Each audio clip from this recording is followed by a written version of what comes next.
Hello everybody, welcome back to Initial Solution. In today's tutorial, I will show you how to fix the reply option on Instagram. So let's have a look now. First, make sure your Instagram app is up to date.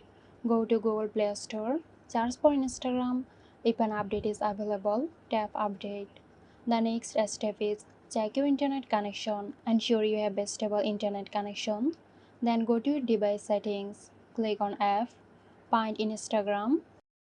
Click on it. Click on Storage and clear the cache. Go back, click on Permission. Ensure Instagram has the necessary permission. If the problem is still there, then report it to Instagram. Go to your profile and tap on these lines. Select Settings, then Help, and tap Report a Problem. Describe your issue and submit the report.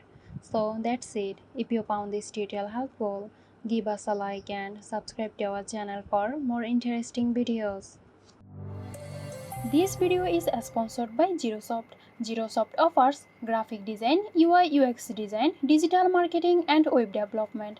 Elevate your brand with Zerosoft today. For more details, check the description box.